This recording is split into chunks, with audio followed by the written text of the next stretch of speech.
Et maintenant, c'est l'heure de l'inviter sur la télévision Burkina Info. À ce titre, je reçois sur ce plateau Maître Benewinde Sankara, premier vice-président de l'Assemblée nationale du Burkina. Bonjour et bienvenue sur ce plateau. Oui, bonjour madame. Déjà, Maître, le mardi dernier, les députés ont décidé de commun accord du rabattement de 19% de leur émolument. Votre avis sur la question? Je vous remercie. D'abord, vous savez, le Burkina Faso traverse plusieurs crises à la fois, notamment dues à l'insécurité. Nous avons eu les attaques des terroristes. Vous savez que depuis ce matin, il y a encore des rumeurs. Il y a des incendies ça et là. Le devoir de solidarité est un impératif qui ne peut pas laisser les députés indifférents, même si sur les députés, ils pèsent énormément de charges sociales, parce que de par la Constitution, on n'a jamais prévu que le député, notamment en Afrique, et particulièrement au Burkina Faso, c'est le représentant d'un électorat.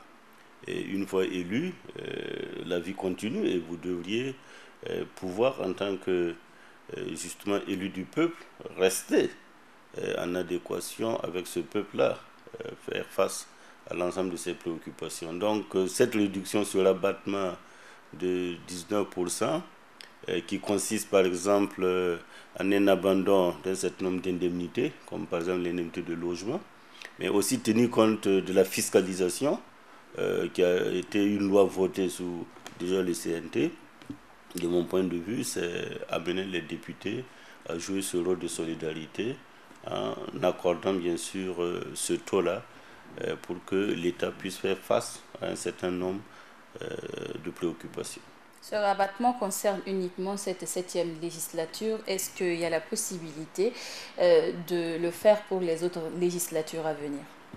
Déjà, il y a des voix qui se lèvent pour proposer qu'on légifère en la matière. Il y a déjà eu dans l'histoire de notre Parlement la gratuité même de la mission du député. Donc, il faudrait placer le rôle du député dans l'échiquier institutionnel pour comprendre pourquoi il a droit à un certain nombre d'avantages, pourquoi il a droit à des émoluments. Nous avons travaillé dans le cadre de ce règlement pour même proposer qu'il y ait une base plus large des secteurs compatibles des activités menées par le député avec certainement ses fonctions. Mais tout ça, c'est au stade du débat. Ce qui est intéressant, de mon point de vue, c'est le rôle du député. Est-ce que le député, en fonction de ce qu'il apporte à la démocratie, à la nation, un député par exemple qui travaille et qui est obligé de se mettre en disponibilité ou en détachement, ça veut dire qu'il abandonne les activités rémunératrices, il faut lui trouver une source de revenus quelque part qui va compenser. Voilà pourquoi d'ailleurs on justifie les indemnités de façon légale pour le député. Maintenant, quant au quantum, c'est sur la base d'indices qui renvoient à la fonction publique. Et n'oubliez pas aussi que le député burkinabé vit à côté d'autres députés qui relèvent d'autres pays. Et le député burkinabé, je ne souhaite pas que, comparativement à d'autres pays, soit un souffre-douleur. Quand vous allez vous retrouver avec des députés du Bénin, du Niger, d'autres pays, et qu'on dise que vous êtes obligé d'aller négocier la chambre de votre voisin pour dormir, ça ne fait pas honneur aussi aux députés. Donc, il y a beaucoup d'aspects qui entourent les indemnités du député. Maître Benewinde, dans le cadre de l'actualité, une nouvelle attaque, celle de la poudrière de Yimdi, intervenue tôt ce matin, 7 jours seulement après l'attentat du 15 janvier dernier. Alors, un cas isolé ou c'est le cas du Burkina qui traverse une période d'insécurité? Moi, franchement, je n'écarte aucune hypothèse. De toutes les façons, on savait d'ores et déjà que le pari que le Burkina réussit, le défi que le Burkina a réussi et qui aujourd'hui constitue un exemple pour toute l'Afrique, c'est pas fait pour plaire à tout le monde. Donc, moi, je peux penser déjà à des actes planifiés, notamment. Quand vous dites des actes planifiés, à qui faites-vous référence, Maître Je Benoué? fais allusion à ceux qui pensent qu'aujourd'hui, il faut déstabiliser ce pays-là. Et qui sont ces personnes Ben, selon ces vous? personnes sont naturellement ceux-là qui constituent aujourd'hui, si vous voulez, une espèce de front autour de l'ancien régime Blaise Compaoré, par exemple. Et quand vous parlez également des attaques terroristes, vous savez bien que l'attaque a eu lieu tout juste à un moment où les autorités étaient en train de mettre les institutions en place. Donc tout ça, pour moi, c'est assez planifié. Vous avez parlé de l'attaque de Nimdi, c'est une soute d'armement. Les premiers éléments que nous avons renvoient à l'ex-régiment de sécurité présidentielle. Donc pour moi, c'est tout indiqué. Il y a des hangars qui se brûlent dans nos marchés, aussi bien à Ouagadougou qu'à Bobo-Dioulasso. Moi, je pense que rien n'est à écarter. Aucune piste ne doit être écartée. Mais Donc, ce qui est important pour moi, c'est le sursaut des Burkinabés.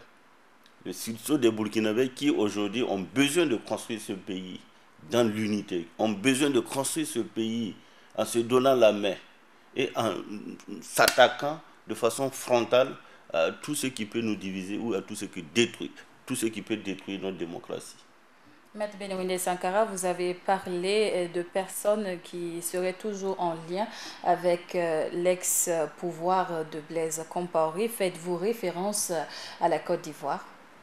Eh bien, la Côte d'Ivoire aujourd'hui, notamment les autorités ivoiriennes, parce que je ne peux pas parler de la Côte d'Ivoire en tant que pays. Le peuple ivoirien et le peuple burkinabé sont des peuples frères, liés par le sang et par l'histoire.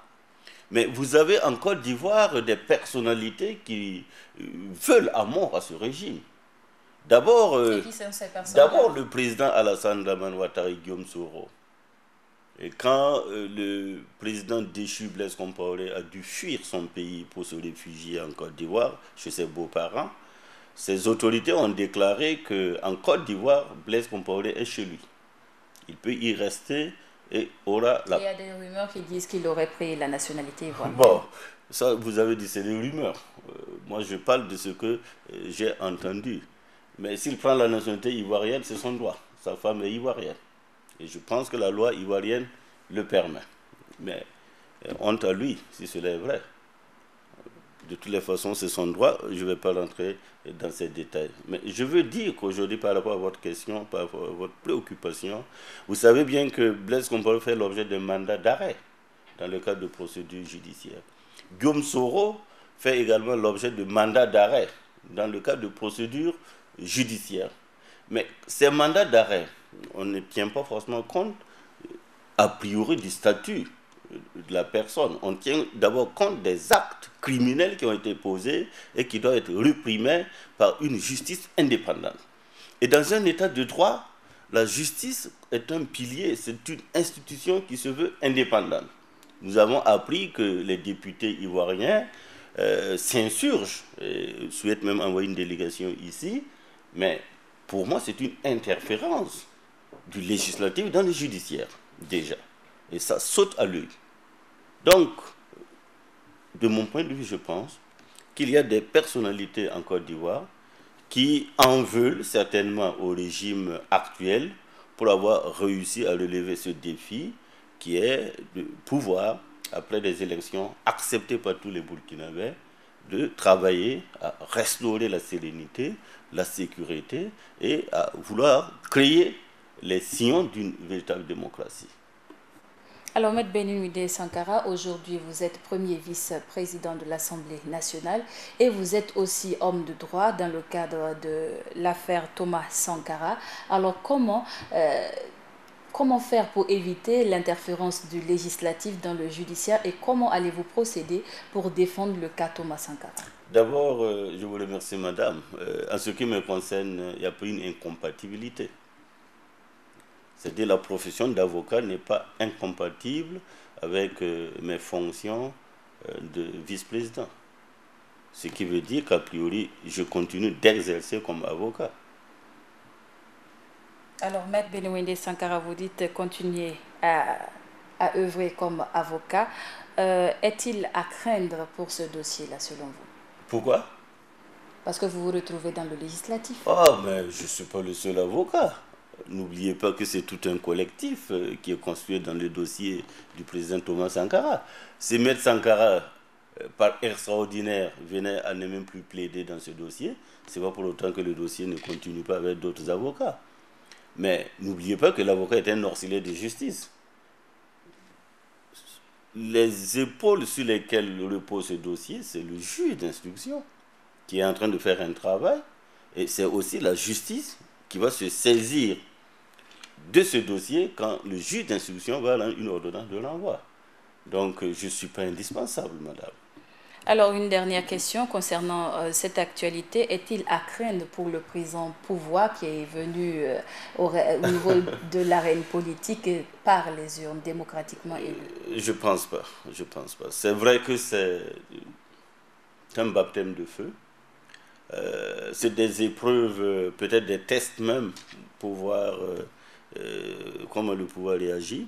Mais de mon point de vue, ce qui est fondamental, et je l'ai déjà dit, c'est la réaction des Burkinabés. Après ces élections, vous avez vu que beaucoup de Burkinabés ont dit enfin, on renoue avec la démocratie réelle, effective, plurielle. Et déjà, quand vous regardez l'Assemblée nationale, de la façon dont il y a la composition des forces politiques, avec un bureau consensuel, bon, on s'attendait vraiment à ce que tout le monde dise les Burkinabés ont réussi là où beaucoup ont échoué. Donc, cette solidarité de tous les Burkinabés autour du pouvoir, parce que les questions sécuritaires ne font pas de distinction entre qui est de l'opposition et qui est de la majorité. Quand les djihadistes frappent, on ne regarde pas votre carte de militant, on ne regarde pas votre couleur politique. C'est ça qui devrait nous amener à dire que l'unité, ici, là, est un impératif pour chaque fille et pour chaque fils du Burkina Faso. Merci beaucoup à vous, Maître Benouindé Sankara. C'est moi qui vous dis merci, madame. C'est tout pour cet entretien avec Maître Benouindé Sankara, premier vice-président de l'Assemblée nationale. Entretien qui met fin au journal du 13h sur la chaîne Burkina Info. À tous ceux qui nous ont suivis à Bobo-Dioulasso et partout ailleurs dans les 45 provinces du Burkina, Kambensili.